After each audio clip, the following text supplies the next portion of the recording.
Well, good to meet y'all. Obviously, there's a bunch of folks in the room, so we can't like hop around the horn and get everybody introed, but love to meet as many of you as possible. And yeah, excited to talk about how to not screw up launching your AI consulting business. My story starts out having screwed up a different kind of business. So I got really excited about generative AI when GPT-3 came out with an API.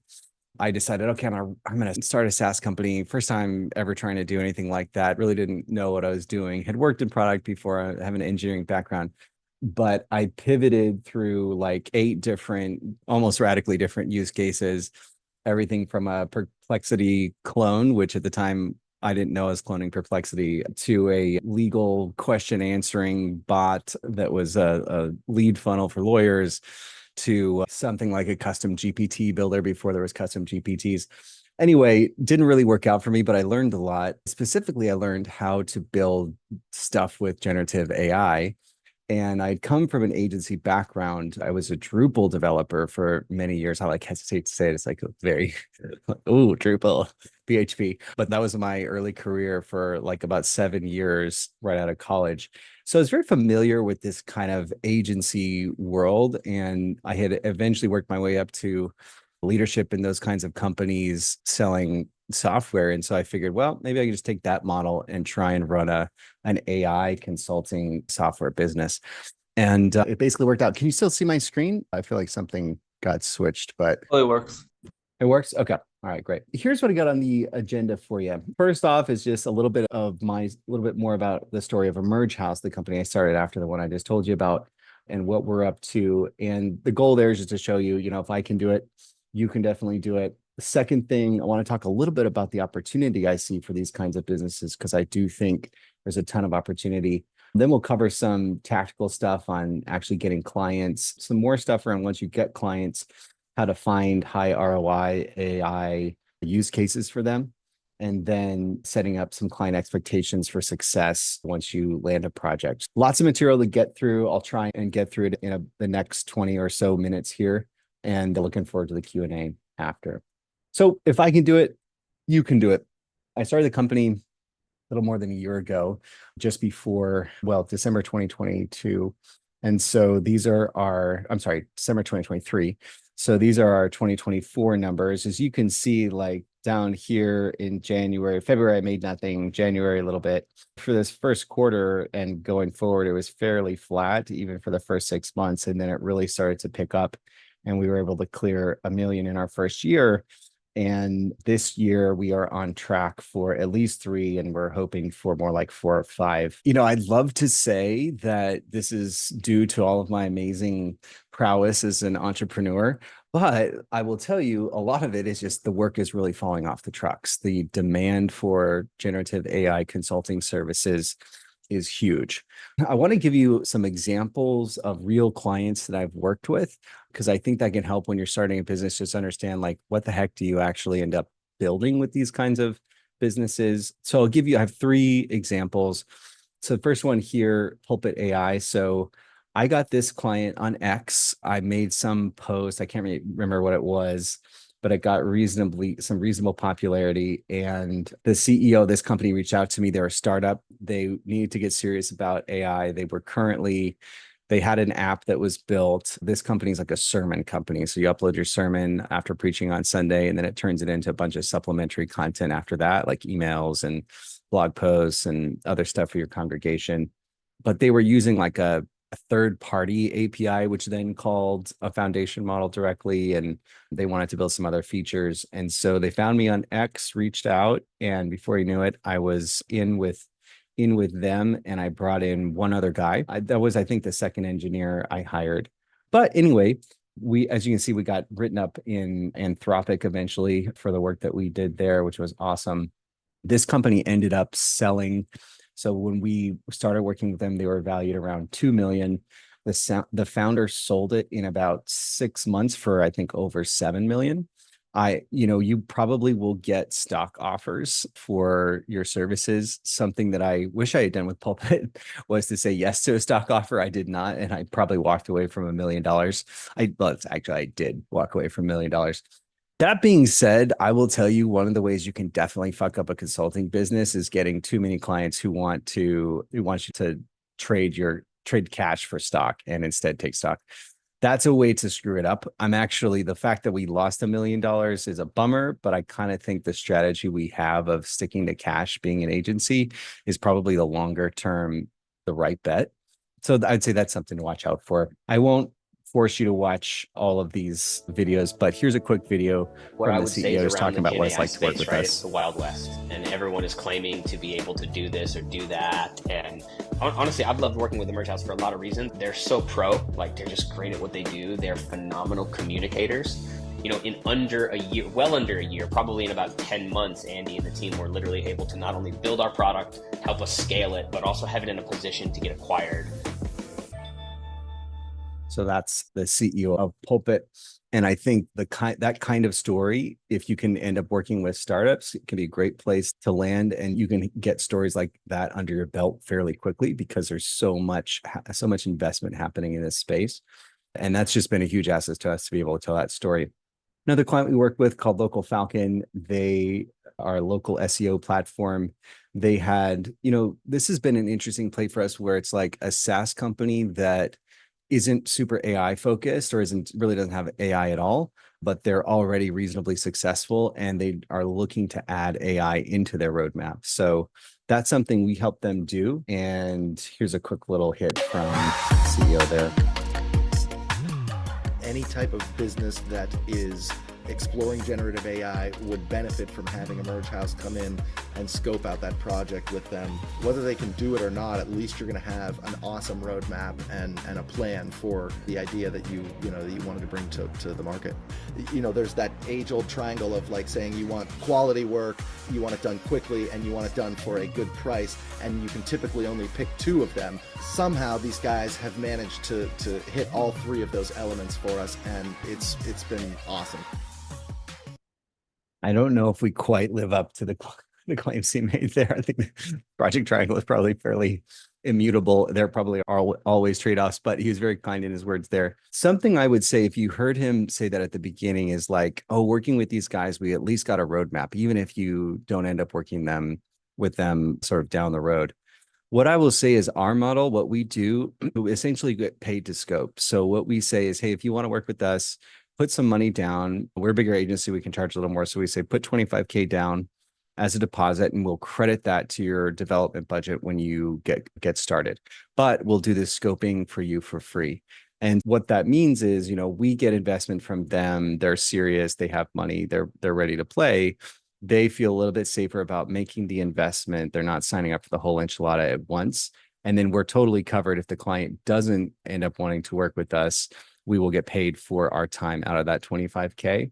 And so if you can figure out a way on a similar model to get paid to do scoping, we've found that to be incredibly successful. I'm going to skip through this other one because we just are a little bit low on time. Okay, so what do I see as the opportunity? So I took this OpenAI's framework about the 5 levels of AGI.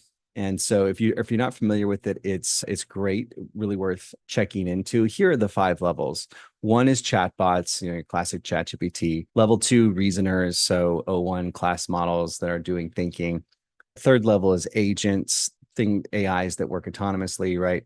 Fourth level, innovators, superhuman intelligence, and fifth level, AI that can do the work of organizations. And I did a deep dive into the field of innovation economics, which studies economic transitions based on innovations like the Industrial Revolution and other similar scaled innovation events. And what I learned is there are some models in that discipline that can help us understand and frame the generative AI revolution. And so the most important model that I took away from that is this idea of the S curve of adoption, which is, at the beginning of a technological revolution, you have low uptake, but then over time, you get this reasonably fast takeoff period, and then it matures out.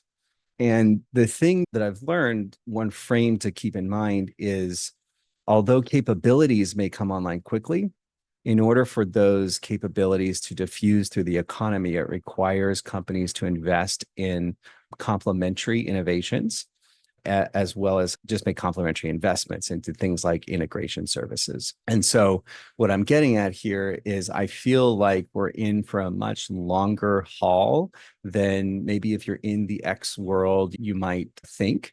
If you're in the X world, it feels like, the singularity is at hand and the whole economy is going to collapse in 2 years or less. And that's actually not my thesis. I think it's actually going to take quite a while for these various S curves to diffuse through the economy. And what that means is we have a lot of opportunity as AI or AGI service providers to do the integration services. And so the way I see this is cascading S curves that correspond to each of these levels. Now, these numbers here might be a little conservative. I think they could go faster than this easily, but I see 5 to 10, probably more than that, years until we reach something like maturity on AGI diffusion through the economy. So I think the opportunity in front of us as AI service providers is absolutely massive. According to my research analyst at McKinsey, aka ChatGPT Deep Research, we landed on 7.2 trillion as the global TAM for integration services on AI over the next 15 years. There's a huge opportunity. The work is falling off the trucks. All right, how do you actually get it? So I'll share with you some outbound tactics, things that have worked for us. Number one, this is what I call the bitter lesson of services marketing. So if you've read the bitter lesson in the context of AI, if you haven't read it, go read it. It's worth reading. But if you're familiar with it, you'll understand the concept that there are these certain bitter lessons that may not feel good to learn, but that are actually probably true. In the case of services marketing, the truth is, it is your biggest way to get more work is to do good work. And it feels like it's not maybe moving as fast as you want. You're not necessarily pushing a lever by doing that, but here's why this works.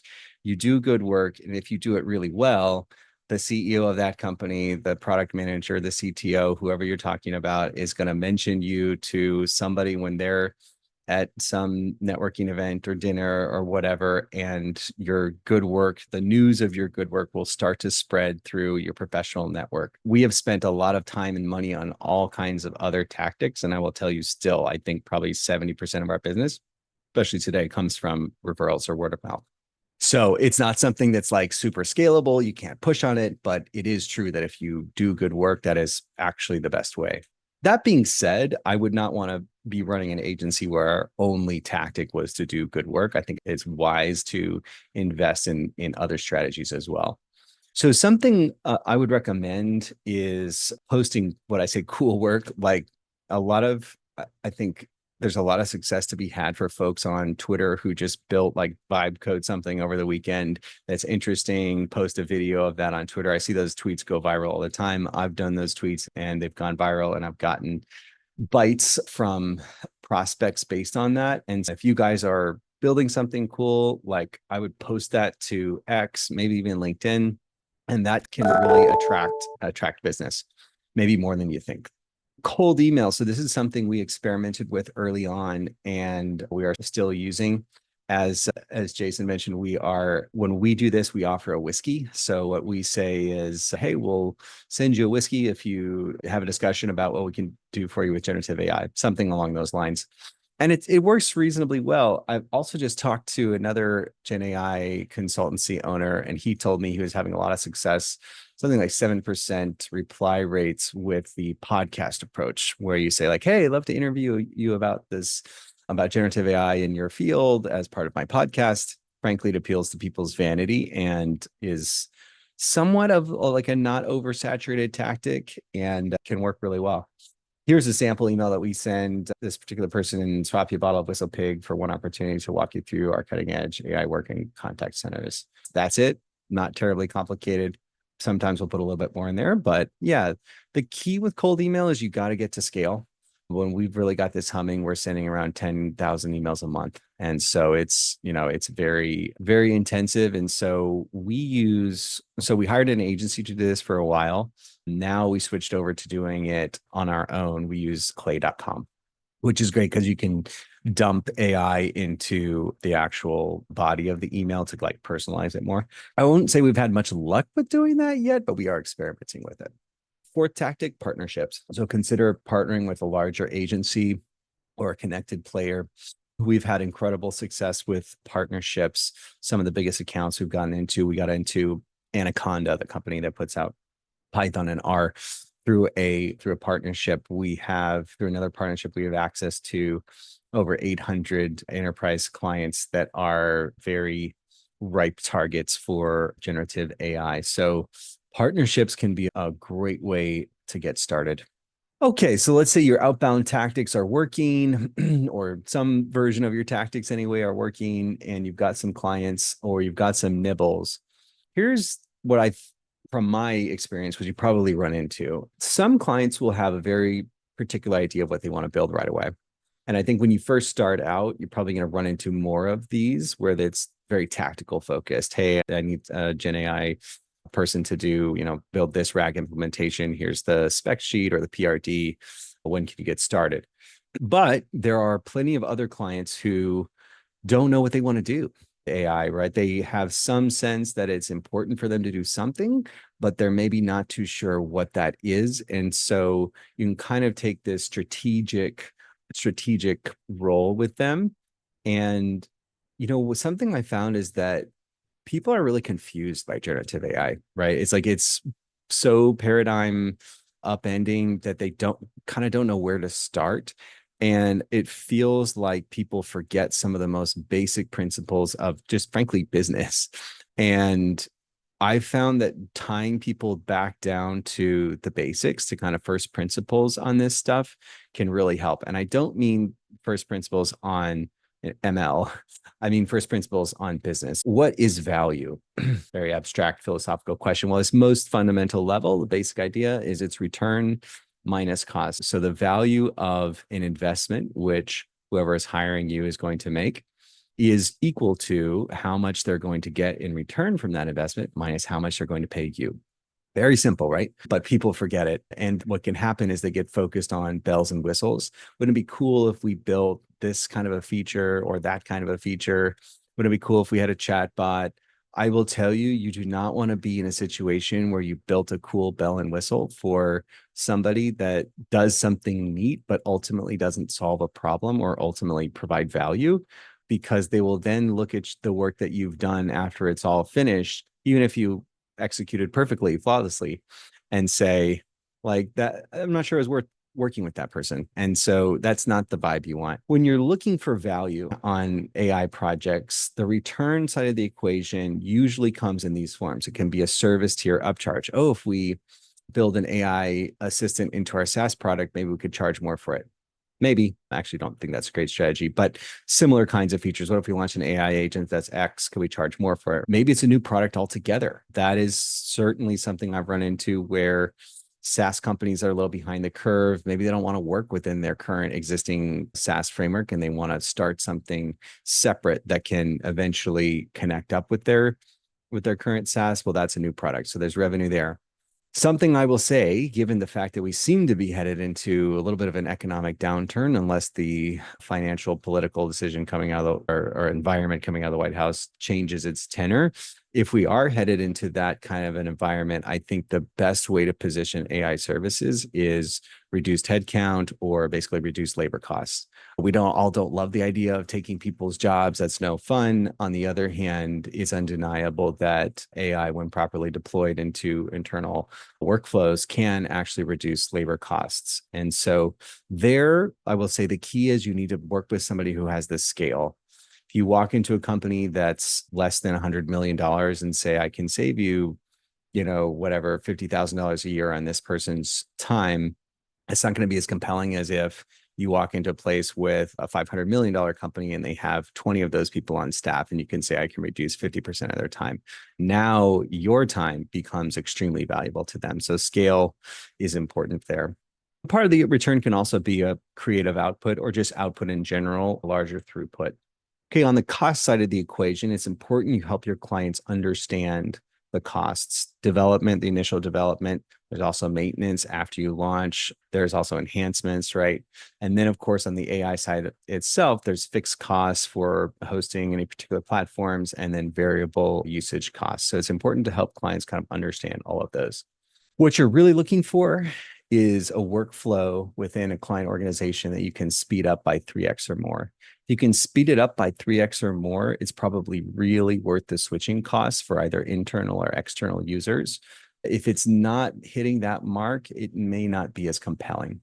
Some of the use cases that we tend to see: reporting and content generation, AI assistants / AI co-pilots, RAG, a question answer type of applications, AI agents, of course, emerging, and then multimodal AI. When we walk into an organization, sometimes we'll ask them to go to a workshop. And the basic idea is we'll sit down with you, we'll generate a bunch of ideas, then we'll rank those ideas for you. And then you, Mr. Client, can select the ideas. What that actually looks like is we'll outline the revenue in terms of a teacher size, outline the effort in terms of teacher size, and then give a no-go or go on technical feasibility. So that's how you can figure out what to build. I may take about another 5 to 7 minutes here, but I promise we'll get Q&A in soon. Setting up client expectations for success. So something I think is easy to forget when you're running a services company, especially if you're new to this, is you exist to delight clients, and that is all. So no matter how cool the solution is you build, no matter how well you deliver to an estimate, if the client does not feel delighted by that experience, you will not get more clients. They will not necessarily renew with you. And so your ultimate goal is to delight them. To delight somebody, you have to exceed expectations. You can't just meet expectations. So it's important that you frame your engagement in a way that gives you the latitude to exceed their expectations. And that's something that we really focus on. There's about 4 phases. You can chop it up into kind of as many phases as you want, but we see 4 phases for project work. I'll just walk you through some quick bullet points on how you can delight customers at each of these. Initiation, sales, and initial contracting. So delighting a customer in that phase looks like responding within 15 minutes when they inquire to work with you. It looks like showing up to the meeting prepared. And it looks like being able to provide some initial value in a discovery call, not in a way that's kind of forcing your ideas, but hopefully in a way that listens to their pain points and solves their problems or kind of gestures at some solutions. Number 2, planning, scoping, estimation, and statement of work. Again, you don't have to run your agency according to these phases. This is how we do it.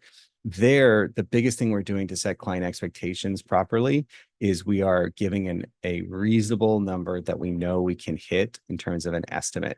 Every client wants to know how long is it going to take and how much is it going to cost.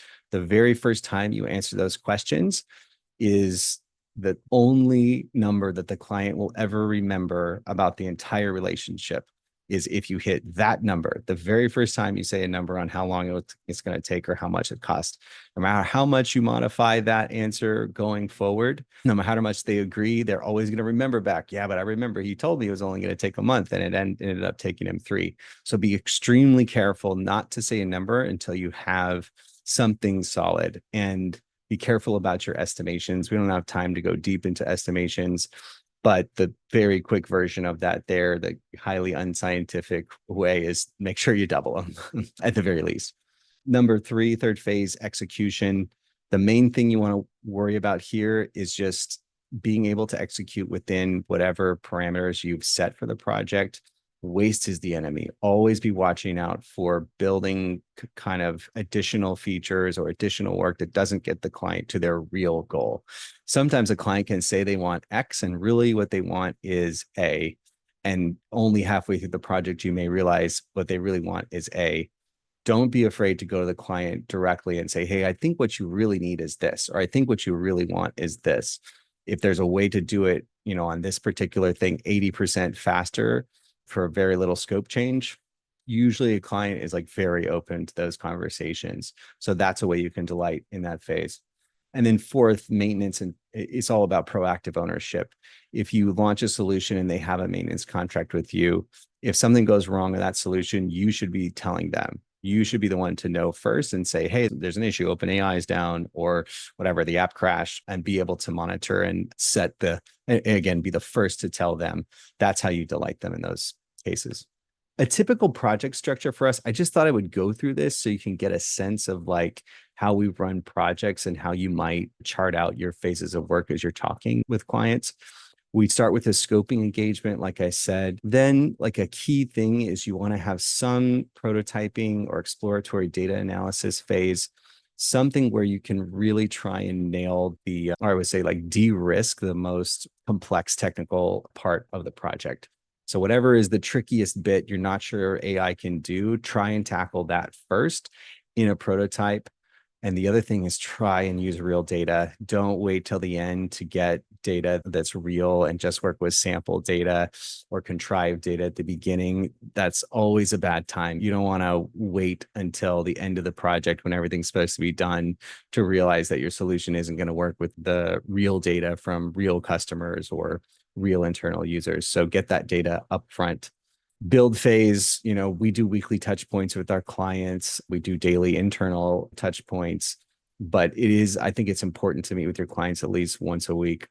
Deployment, testing, infra, all of that stuff. Don't discount that phase in a lot of work that can be 50% or more of the project. And so this is a huge thing that you often forget about when you're doing estimates. Don't forget about it. And then maintenance. I say this is a consolation prize because ultimately what I hope to sell to my clients is an ongoing sort of monthly subscription to a kick-ass Gen AI solutions team.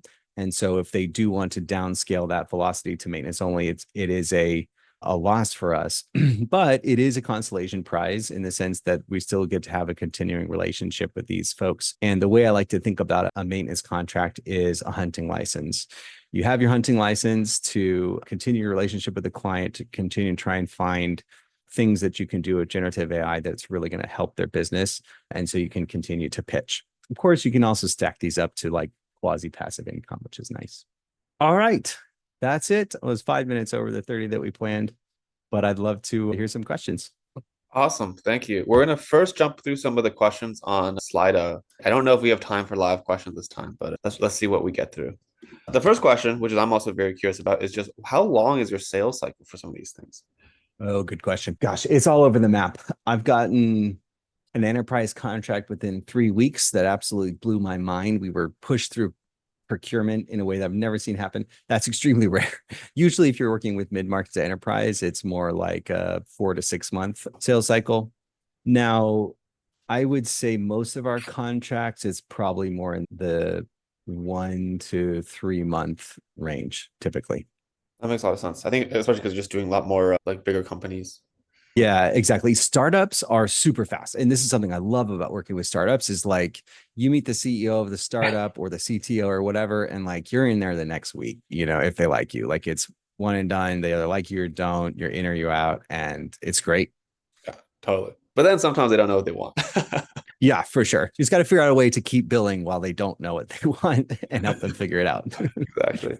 This is a great question as well, because I think about this all the time. How do you see yourself moving back to a product-focused business, if at all? Right? Yeah. How do you think about that? Are we thinking about moving to SaaS in the future, building a product, et cetera?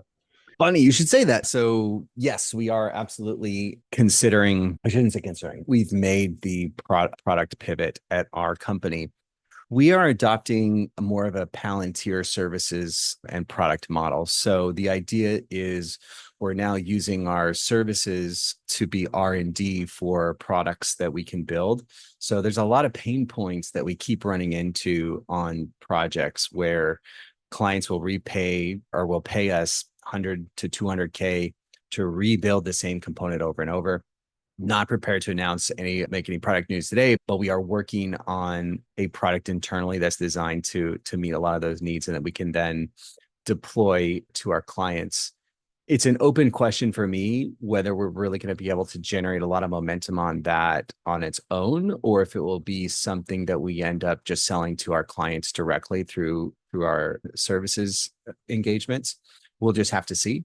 But I think there is absolutely a very valuable model, a model that VCs and Silicon Valley in general is waking up to, which is that services companies, especially in the AI space, have a deep insight into the market.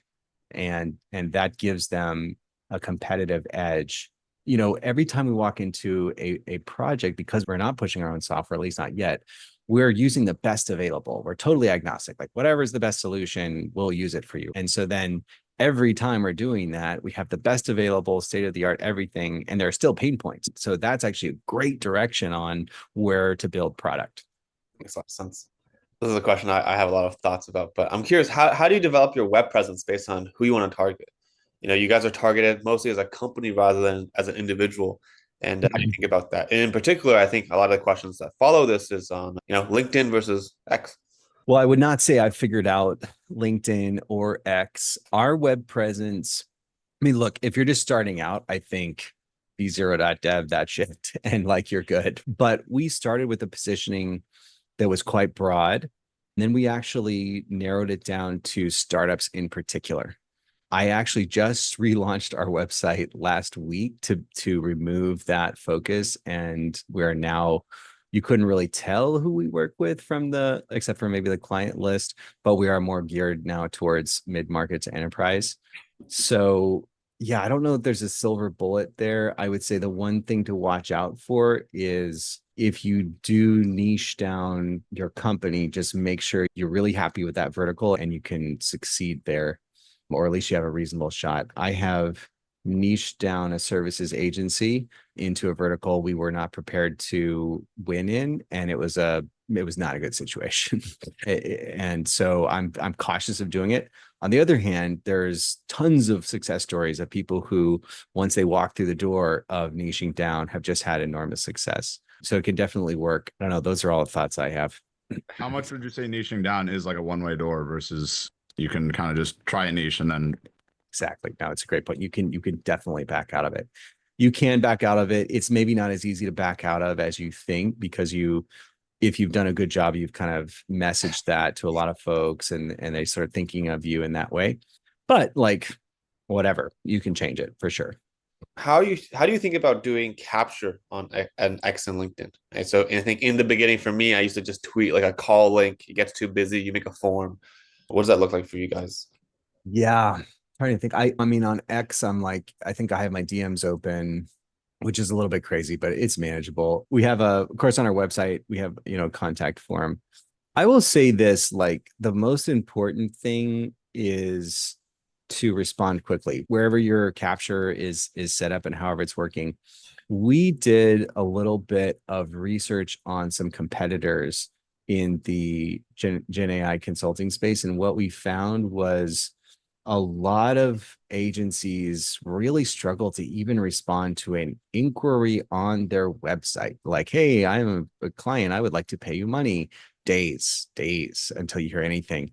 And so just some basic like urgency and professionalism goes a long way in this space. It's definitely an issue with a lot of people, even with the startups. Sometimes it's like, yeah, the CEO of like a billion-dollar company will reply to your text message within 5 minutes. A regular person takes like 4 days to reply back. It's like, oh, this is why. Yep. I guess this is really interesting too, because a lot of what I've been teaching in this cohort has been around at least shifting your mindset to going from hourly rates to like either milestones or value-based pricing. But yeah, how does that work? Especially because I work as an individual, but you work as a team. Yeah. Look, I think value-based pricing is the holy grail for services companies, and I have not mastered it. I'm uncomfortable with it. We do time and materials. I'll tell you why we do it and why I think, value-based pricing is better if you can pull it off. But the reason we do time and materials is it's lower risk, right? So one of the big problems in software projects in general is it's very hard to estimate, right? But then if you do generative AI projects, even harder to estimate, because in software, you know that it will work, but you just don't know how long it's going to take you to build. In generative AI, you don't even know that it's going to work, and you don't know how long it's going to take to build to figure out that it's not going to work and then have to reorient. So that's very tricky to estimate. And so that's why we do time and materials. We do estimations that have big error bars on them. When a client comes to us and says, hey, ballpark, can you give me a cost on this project? We'll give something with the range of like 100 to 200K or 50 to 100,000, or giant ranges. And then we'll say we can work with you through scoping engagement to narrow that. And so that approach has been successful. But then, I mean, I think value-based pricing is great because you can go in, and if you can prove the value and tie them down to those numbers and then say, okay, we'll take a percentage of that. Like, I think that probably has more money on the table than the T&M approach. Yeah, that would make sense. I think, in the example with the sermons, value-based pricing would have been a majority. Yes. But then it's like, you do 10 of them, only one of them kick off. Right. Just like gambling. Yeah. Yeah. But I will say, like, figuring out creative ways to participate in the upside with clients, I think is a very interesting approach. And like, it does give you skin in the game with the client. And it does also, like, I think you can take a bet on it allows you to take a bet on your own ability to solve problems with AI in a way that you really can't as an individual contributor. And that can be very valuable, because if you're good at solving problems with AI, you probably will get it done. Yeah, I will say another way I think about it is just, if it does feel risky, it probably means that I am personally not charging enough for the project. It's like, if a project was going to be something that's like $50,000, but it's very risky, maybe I would actually say, $120,000, but I'll give you half of it back if it actually isn't feasible, and then this is the loss that we can take. Yeah. It is very hard but very exciting as we sort of climb that ladder. Totally. Like maybe have another conversation about this. Yeah. At some point. I'm really curious what else you've run into. I think we have time for maybe one more question, and this is something I'm very curious about as well, which is how are you hiring? Right, hiring. By the way, I forgot to mention, we are hiring. We're hiring a project manager. So if you are a project manager-ish type, and you decide not to start your own AI consulting agency, but you're interested in working with a cool one, let me know. We're in the market. But I will tell you, actually, these kinds of engagements, showing up to kind of community stuff, has been the most successful way for us to generate leads. Actually, we're also on your job board, Jason, which I will give a shout out to. It's great. We get some good leads from that every month. I'm glad. Yeah. But just being part of the community, I will say this too, like, sometimes I'm shocked that people will come to me and say, like, well, I've got an offer from Meta, but I really would rather work at your company. I'm like, really? Like, we're a 24-person little tiny, but the reason they want to work with us is because we're right in front of real customer problems. It kind of is where the rubber meets the road with AI. And there's just so much freedom to like really get shit done and see it affect people's businesses very quickly. And so don't discount or underestimate the amount of folks out there who find that really exciting. And you may realize you have more sort of buying power on recruiting than you imagine. Makes sense. Oh, I guess if we have 12 minutes left, I want to ask you a question, which is, what is the question you wish we asked you? Right. Ooh, that's a good one. If I could, there would be one more thing maybe to cover, which is estimation. I think estimation is a topic that is really, really deep, because it goes into like psychology very quickly. Like, why are we all terrible at figuring out how long stuff will take? But it is probably the number one way that people can screw up their client engagements, is just thinking stuff's going to happen sooner than it does. I would encourage you guys to think about it in this way. I did a deep dive into this earlier in my career, and it just turns out there's just a bias. All humans have it, that we just think we're going to get stuff done way faster than we actually get it done. And there's reasons, like, if you imagine a project, you try and basically figure out how all the buckets of work that are involved with it, and then put numbers by them. And the problem is you forget about buckets. Like, oh, I forgot, I didn't plan on this bucket, I didn't plan on that bucket, right? And also, when you're putting numbers in the buckets, you may estimate that based on best case scenario, like, oh, this is the most senior dev I have, or me doing the work, but maybe a junior ends up doing the work, or things, again, just always take a little longer. So that method of estimating, you're still going to do it. It's still part of the work, but I would say pair it with another method, which is called reference class forecasting. There was some Nobel Prize winning work that came out by Danny Kahneman and Amos Tversky on this. And basically they came up with a method that kind of gets around human bias on this.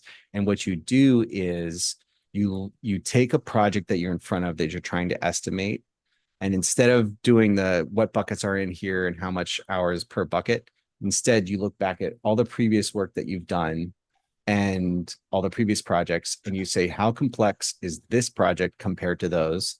And then you use those as anchors. So it's like, oh, okay, this is probably roughly 25% more complex than this project over here, which was sort of similar.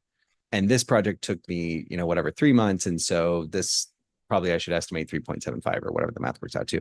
That method is usually just like way, way, way more realistic because it's based on real data for how long it took you to do stuff. If you're just getting started on day one, it's hard because you don't have that previous data. But as soon as you can, I would do that. Honestly, I think in my practice, that is one of the things that's made us more successful than if we didn't have that approach. That definitely makes sense. I think even on the value-based side, it's also very challenging to sort of do the assessment. You still got to give them a timeline. Yeah, exactly. Yeah, especially there was this one example where a friend of mine is like being asked to teach like 30 engineers how to use Cursor. Yeah. And they're like, would you do it for like $8,000? And I was like, right. So that makes no sense, right? It's like, and then, but to him, it's like, oh, $8,000 for the hours is, and I was like, and then I coached him through this conversation of, okay, 20 engineers, how much of that is your payroll? It's like, oh, that's like a couple $1 million. Okay, if they learn Cursor, how much better would they be? Like, maybe 20% better? And the team leader was like, I think they'd be twice as good. Right. And it's like, okay, well, how much would it be worth to you to double the effectiveness of your payroll? It's like, oh, yes. Okay, like $50,000, right? And that became a way to anchor the conversation. It's like, oh, for $50,000, I can offer you so many more services if I was able to ask for that price. And even then, that's still a pretty hard thing to choose, because why didn't you say $100,000 or something like that? Right. But it's a great point because also we've just found there's a lot of interest in teaching engineers to code with AI more effectively. And that is something we're starting to get more into. We're just spinning up a little training program around that. And we see it as a potential wedge in because if you're brought in as the AI expert, there's a shocking amount of or a lack of AI engineering expertise in a lot of organizations. And so if you're brought in as the AI expert, even just to train the team, you know what? We were thinking about this AI feature. Do you think you could build that? Like it's a great Trojan horse into the organization. So yeah, I think there's a lot of possibilities there. Yeah, I'm actually gonna plug a lightning lesson that is happening like sometime next week, which is another friend of mine, Vignesh. He's another AI consultant who's been doing as like I think 20 implementations a year at this point. Yeah. And, just like how people think of using Cursor.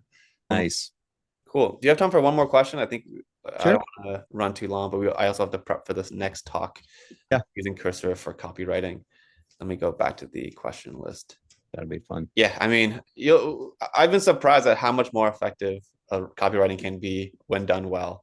Yeah. Let me go through some of these questions that could be interesting. Actually, can you talk a little bit more about this like hunting license concept? Like, how do you then get like sort of re-engage some of these customers, right? Yeah. So the way that I pitch our engagements is I will say, hey, so with my agency, our positioning is AGI transformation partners. So we're coming in with the idea we want to have these deeper, longer relationships with clients that exceed the scope of a single or couple projects. And so I actually show them a timeline with 4 quarters on it, representing a year. And then at each of those quarters, I have a star that says Opportunity Mining Workshop. And the idea is at every quarter, we'll meet to take a larger look at their organization, what investments they should be considering making with generative AI. And then we will, work from that. So that's our general approach. And I try and bake that in from the beginning. I've only started doing that recently, so I can't tell you for sure it's going to work miracles. I hope it will. But what I can say for sure is I've been bitten in the butt by being seen as the project firm that can get it done, execute quickly. That's great for a little while until the project's done, and then cool, down to maintenance contract. Bye 40 grand a month or whatever. And it's like, wow, that sucks. If only I had done a better job of like teeing up the next batch of work. Right. And so I think that's why we're trying to do it that way. However you do it, I don't think it matters too much, but just making sure there's a next tranche of work that's being talked about at every stage. Yeah, I think a lot of the tactics that I've seen with big agencies is sort of making sure they're just part of the like planning for the budget Yeah. year, and then just making room. There's always going to be some implementation that the team is responsible for. Yes. Cool. I think that's basically a lot of the questions are pretty similar, but I don't know if you're also on the Circle community, but I'll make sure you're invited to that, and then we can share some of the notes there. Um, Yeah. Great. We're gonna leave 4 minutes so people can take a break, and then we'll jump onto the next guest lecture in at 2 p.m. Eastern. Let me just share the link one more time. And then, yeah, Andy, thank you so much for your time. I feel like I learn a lot every time we start this conversation. Same. I think we should really have another conversation about value-based pricing. I'm totally down. Yeah, Totally down. I've met some people now doing like $2 million engagements, and it's like, yeah, well, on the call they said they think they could make 100 million in the next 4 years, and so we just So set here up. we I was are. like, oh my god, like this is like, how do you guys do that? Love it. I I'd love love to it. introduce you to some of the larger agencies as well and see what they're working on. What I need is a salesperson who groks this, and then I'll be off to the races. But Yeah, yeah, but you know what? Like that's the thing, right? Like because this salesperson likely will have some like success-based component to their yeah, totally. Yeah. Yep. Yeah, that's one of the one Totally. things I learned too, where it's like the fact that you're setting your own prices is almost adversarial because we are like underestimating our own value. Yeah. Fair enough. Yeah. Fair enough. All right. Well, great to meet you all. And thanks, Jason, for inviting me. Of course, we'll share your LinkedIn over email, and then we can have everyone connect over that way. Okay. Sounds good. Awesome. All right. Catch you later. Cheers. Take care, everyone. See you pretty soon.